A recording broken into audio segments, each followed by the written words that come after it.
The Beginning After the End. Volume 1. Capítulo 7. Eu desejava. Pelo que pude ver, havia pelo menos 30 bandidos.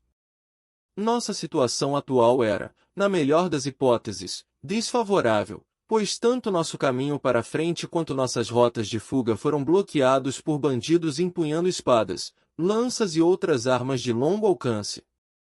Na encosta da montanha à nossa direita, havia arqueiros posicionados no topo de um penhasco, seus arcos apontados para nós, enquanto apenas a borda íngreme da montanha com a névoa aparecendo acenava à nossa esquerda. Jasmine, Durden e meu pai pareciam estar bem, sem ferimentos visíveis, mas Ellen tinha uma pele pálida doentia que parecia ser o resultado da flecha projetada em sua panturrilha direita. Um homem careca com múltiplas cicatrizes deformando seu rosto e um corpo de urso carregando um machado de batalha gigante falou: "Olha o que a gente tem aqui. Que bela pegada, meus caros. Deixe apenas as meninas e a criança com vida. Tente não deixá-los muito assustados.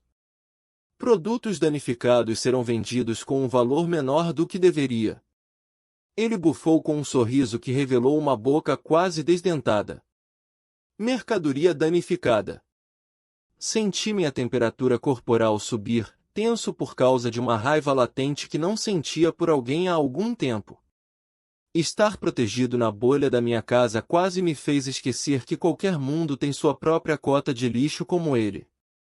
Eu estava pronto para correr em direção a esse bruto, quase esquecendo o fato de que agora estava no corpo de uma criança de 4 anos quando meu pai gritou: "Existem apenas 4 magos e nenhum deles parece ser um conjurador.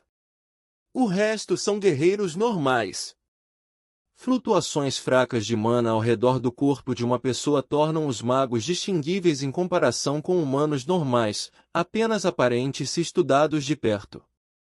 Quanto a saber se eles eram um aumentador ou conjuradores, fazer uma inferência com base na estrutura física e na arma que seguravam me deu uma ideia bastante sólida. Pude ver como meu pai voltou rapidamente aos seus dias de aventureiro, quando uma vez liderou os chifres gêmeos, pois sua expressão exibia a sabedoria que só poderia vir com a experiência. Ele vestiu suas manoplas, gritando: "Formação de salvaguarda!" Adam rapidamente chegou atrás de nós enquanto olhava para a parte de trás da estrada, com a lança apontada, enquanto Jasmine e Ellen vinham à nossa esquerda com ambas as armas desembainhadas, voltadas para a frente. Meu pai e Durden enfrentaram a encosta da montanha, posicionando-se para nos proteger dos arqueiros acima. Enquanto isso, Angela manteve sua posição, preparando outro feitiço enquanto mantinha sua barreira de vento ativa. "Reúna e guarde meus aliados, ó benevolente terra, não deixe que eles sejam prejudicados." Parede de terra. O solo retumbou quando uma parede de terra de 4 metros se transformou em uma curva na frente de Durden.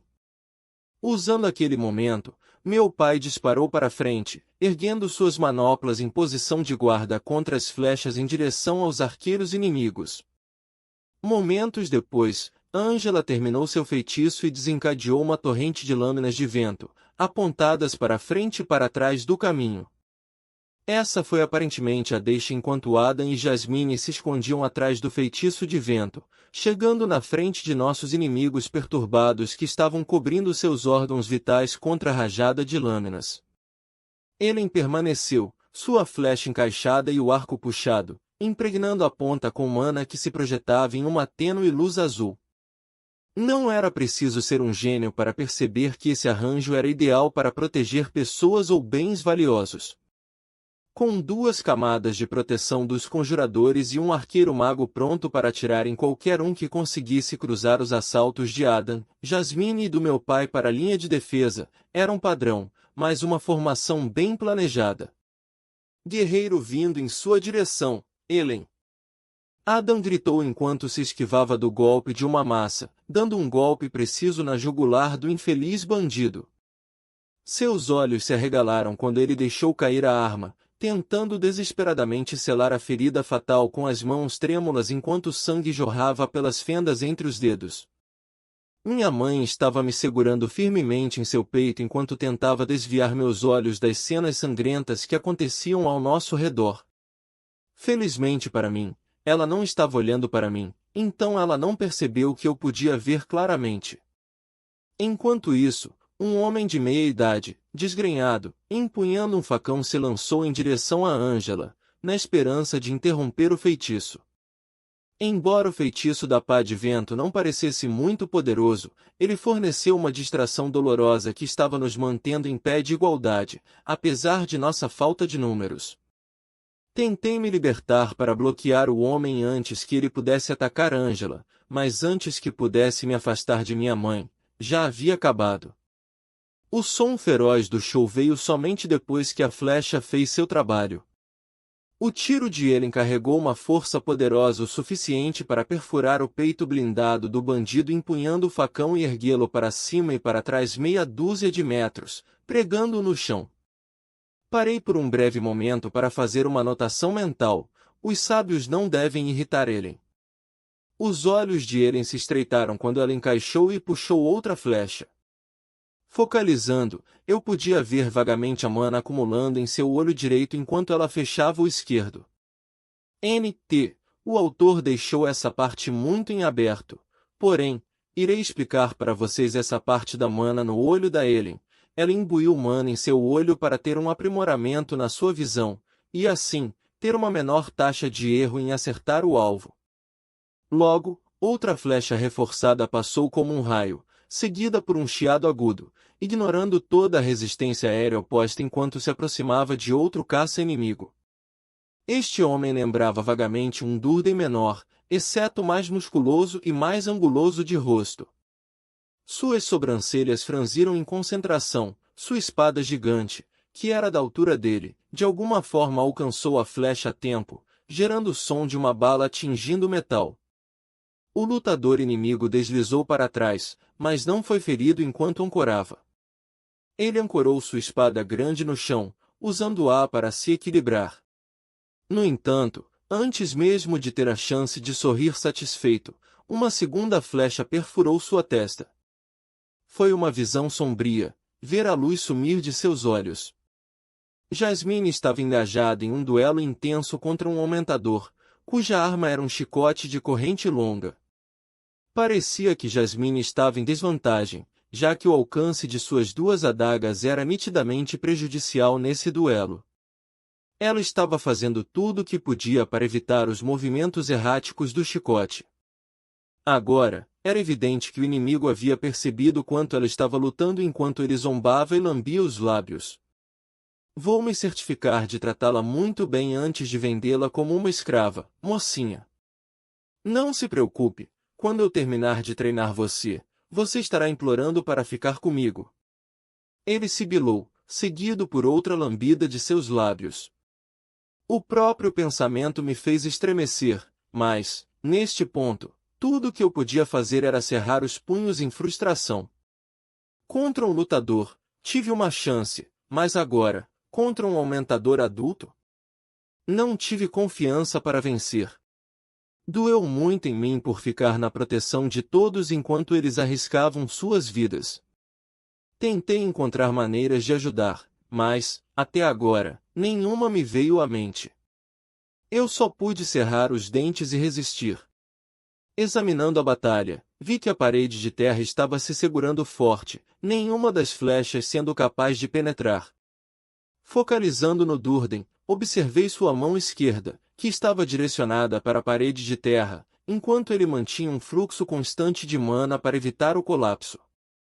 Ele formou uma fenda estreita no meio da parede para ter uma visão de meu pai e dos arqueiros se espalhando, tentando fugir. Me ouça, Mãe Terra, e atenda ao meu chamado. Perfure meus inimigos.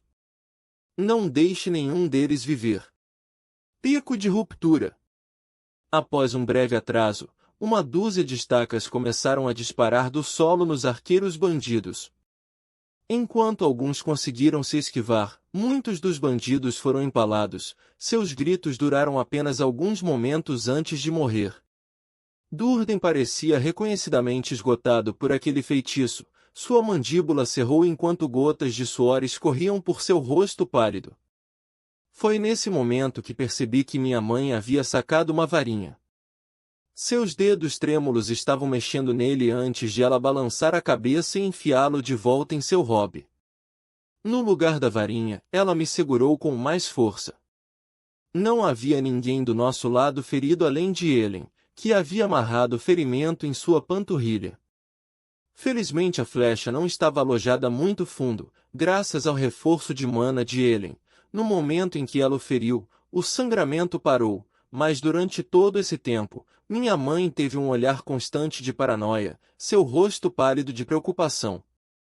Eu não pude deixar de notar que sua mão continuou alcançando a varinha em seu hobby até que ela decidiu puxá-la de volta, no último minuto. N.T. Hobby seria um protótipo parecido com aquelas capas que se utilizam para guardar a espada, mas é usado para guardar as varinhas. Seus olhos nunca ficavam fixos em um lugar, sempre virando para a esquerda e para a direita, tentando procurar qualquer coisa que pudesse nos prejudicar. Embora um pouco confuso no início, descartei, concluindo mentalmente que, por não ser aventureira por muito tempo, ao contrário do meu pai, ela simplesmente não estava acostumada com situações como essa. A batalha estava chegando ao auge. O grupo de bandidos não tinha suspeitado que cada um dos membros do nosso grupo seriam magos capacitados. Por causa desse erro de cálculo, todos os lutadores corpo a corpo estavam mortos, os únicos vivos eram os 4 magos e alguns arqueiros dispersos em fuga. Jasmine ainda estava tendo problemas com o usuário pervertido da corrente, mas a arrogância em seu rosto estava limpa neste momento, com alguns cortes e entalhes em seu corpo pingando sangue. N.T. Entalhe seria um corte profundo ou um corte preciso. Adam estava envolvido com um aumentador de espada dupla. Seu estilo de luta me lembrava uma cobra, com suas manobras flexíveis e ataques repentinos. Ele deve ser considerado um dos raros aumentadores elementais com um estilo de atributo água. Reforçando a haste de sua lança para ser flexível, seus ataques eram uma miragem de estocadas rápidas e golpes fluidos. A batalha parecia estar a seu favor. O portador duplo tinha feridas que sangravam profusamente enquanto ele tentava desesperadamente desviar do ataque violento. Um estrondo trovejante desviou minha atenção da batalha de Adam. Meu pai havia sido derrubado contra os destroços do que restava do feitiço Parede da Terra e estava lutando para se levantar enquanto o sangue escorria do canto de seus lábios. Pai! Querido! Corri para fora da barreira de vento, ajoelhando-me na frente de meu pai, minha mãe seguindo imediatamente atrás. Eu podia ver o pânico escrito em seu rosto enquanto ela pensava nervosamente no que poderia fazer. Eu não sabia por que ela não o estava curando, talvez porque ela estivesse tão assustada, mas bem quando eu estava prestes a sugerir isso, meu pai me interrompeu. Cof! Alice, me escute. Não se preocupe comigo. Se você usar um feitiço de cura agora, eles perceberão o que você é e tentarão com muito mais empenho capturá-la. Eles estarão dispostos a sacrificar muito mais se souberem. Ele enfatizou, sua voz em um sussurro baixo. Após uma breve hesitação trêmula, minha mãe pegou sua varinha e começou a cantar. Eu teria assumido que seu canto gaguejado foi causado por ver seu marido ferido, mas por alguma razão, parecia que ela estava quase, com medo de usar sua magia. Meu pai se virou para mim depois de desistir de tentar persuadir sua esposa. Art, preste atenção. Depois que o feitiço de cura for ativado, eles tentarão capturar sua mãe a todo custo. Depois de estar curado o suficiente, vou envolver o líder e tentar ganhar mais tempo.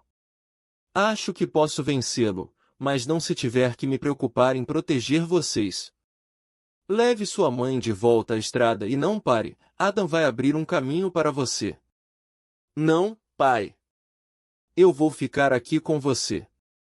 Eu posso lutar. Você me viu lutando. Eu posso ajudar. A consideração por ser maduro me iludiu. Parecia que, Neste momento, eu estava realmente agindo como a criança de 4 anos que eu era do lado de fora, mas não me importei.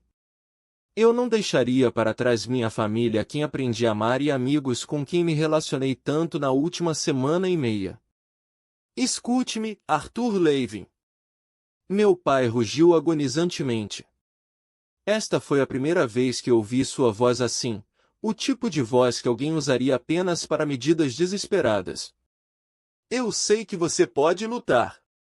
É por isso que estou confiando sua mãe a você. Proteja-a e proteja o bebê dentro dela. Eu vou falar com você depois que isso acabar. Suas palavras sacudiram minha mente como um trovão. Proteja-a e proteja o bebê dentro dela. De repente, todas as peças se encaixaram. O porquê ela estava agindo tão paranoicamente fez total sentido. O porquê dela estar me segurando e se certificando de que nada chegasse nem perto de nós. O porquê Durden e Angela estavam nos protegendo com feitiços defensivos, em vez de apenas um deles. Minha mãe estava grávida. Eu estava planejando te contar quando chegássemos em Chirus, mas... Sem terminar a frase, papai apenas me olhou envergonhado, ainda pálido por causa do golpe que recebeu do chefe careca com o machado. Ok, eu vou proteger a mamãe. É isso, ai, meu pequeno. Esse é meu filho. Minha mãe terminou seu canto neste momento e ela e meu pai brilharam em uma luz branca dourada brilhante. Só nova, um deles é um curandeiro. Não deixem que ela escape. O líder rugiu. Eu rapidamente agarrei o braço da minha mãe com as duas mãos e puxei-a para se mover enquanto me reforçava com mana. Chegamos à área de Ada e o portador duplo estava lutando contra uma dúzia metros abaixo da estrada. Art, saia logo, eu o peguei. Ada latiu enquanto mantinha seu oponente à distância. O portador duplo estava obviamente frustrado com a incapacidade de nem chegar a mim nem à mãe por causa de Ada. Descemos correndo a encosta quando ouvi um som fraco de asterisco is asterisco à nossa esquerda. Agindo por instinto, pulei, trazendo minha espada de madeira para cima e reforçando todo o meu corpo e a espada para resistir ao golpe da flecha que se aproxima. Uma rachadura estilhaçada ressoou quando a flecha atingiu a espada de madeira. Felizmente, a flecha não foi reforçada com nenhum mana, então, mesmo que a força tenha me empurrado para trás, eu fui capaz de recuperar o equilíbrio no ar usando a força do tiro girando meu corpo e redirecionando a flecha. Eu caí de pé de forma um pouco menos impressionante do que queria, jogando fora o que restava da minha espada de madeira. O que ruge! Foi tudo que ouvi do agressor antes que ele fosse prontamente empalado por uma flecha disparada por ele. Vão logo! Ela exclamou, encaixando outra flecha e atirando no líder dos bandidos para apoiar meu pai. Que coisa estranha! Atualmente, Jasmine, Ada e meu pai, junto com Ellen, estavam lutando contra um mago. Não eram 4? Damien! Esqueça o plano, não os deixe viver. O líder latiu. Quem ele estava comandando? Responda ao meu chamado e lave tudo até o esquecimento. Uma voz fraca terminou de cantar. Canhão de água. Da encosta da montanha, um dos arqueiros espalhados teve suas mãos reunidas, apontando para mim e minha mãe. Fomos enganados. Ele havia se camuflado durante o caos. Ele não era um arqueiro ou mesmo um aumentador. Ele era um conjurador. Merda! Não tive muito tempo para reagir quando uma enorme esfera de água pressurizada, com pelo menos 3 metros de diâmetro, disparou em nossa direção, aumentando de tamanho à medida que se aproximava. Minha mente disparou tentando encontrar opções. À minha direita estava minha mãe e à minha esquerda Ada e seu oponente não muito longe, e atrás de mim, é claro, estava a borda da montanha. Mesmo se eu pudesse me esquivar disso, minha mãe não seria capaz e ela seria forçada a sair da saliência da montanha. O que devo fazer? Droga! Soltei um rugido impróprio para uma criança de 4 anos. Desejando toda a mana restante deixado neste corpo amaldiçoado, eu ataquei minha mãe, empurrando nós dois para fora do caminho. Eu rapidamente percebi que meu corpo de 18 quilos não carregava impulso suficiente para empurrar ambos para fora do alcance do canhão de água. Não tenho escolha. Se eu fosse cair, teria certeza de levar aquele bastardo comigo. Canalizei mana em meus braços e empurrei minha mãe mais para baixo, fora de alcance. Naquele momento, tudo parecia estar se movendo em câmera lenta enquanto os olhos de minha mãe se arregalaram lentamente em pânico e descrença. Ela pode ter um hematoma bastante forte com o empurrão, mas pequenas lesões corporais eram o menor dos meus problemas naquele momento. Se ela não quisesse ser atingida por outro feitiço, eu tinha que me livrar desse feiticeiro. Desembainhando a faca que Jasmine me deu da cintura, eu a imbui com mana. O que eu estava tentando fazer, só fizera com que no meu antigo mundo, nunca com mana. Depois de colocar mana na faca, lancei-a como um bumerangue, mirando no conjurador, que ainda estava concentrado no canhão de água. Mal me curvando em torno da borda da gigantesca bala de canhão de água, ouvi o baque firme da faca encontrando a pele. O mago soltou um uivo estridente de dor seguido por uma série de maldições indicando que o mago não estava morto. Perdendo a concentração, o canhão de água do mago perdeu a forma, mas infelizmente, ainda havia uma onda de água forte o suficiente para me empurrar do penhasco. Hora do plano B. O plano B era apenas para o caso de meu lançamento inicial não conseguir matá-lo. Eu consegui ter sucesso na aposta do plano B, e isso estava criando um fino fio de mana prendendo a faca, atualmente engurgitada em algum lugar do corpo do conjurador, à minha mão. Puxei a corda de mana no momento em que o feitiço se chocou contra meu corpo como uma parede de tijolos, derrubando cada grama de arquitim em meus pulmões e provavelmente quebrando minhas costelas. Como um peixe preso na linha, eu podia ouvir o grito do mago sobre a maré jorrante de água enquanto ele era desamparadamente arrastado comigo pela força de seu próprio feitiço. Mesmo quando minha visão começou a escurecer, fui capaz de ver a batalha chegando ao fim. Meu pai e Ellen tinham acabado de matar o líder. Angela, dando apoio a Jasmine, permitiu que colocassem o usuário do chicote em sua última resistência. Enquanto isso, avistei Durden enquanto ele estava desesperadamente conjurando um feitiço para me salvar, mas eu sabia que era tarde demais, o feitiço me jogou muito longe. Ainda assim, fiquei consolado com o fato de que todos ficarão bem. Talvez a única coisa de que me arrependeria de não poder ver meu irmãozinho. Com isso, senti o aperto frio do sono me roubar. Droga! Sempre quis ser um irmão mais velho.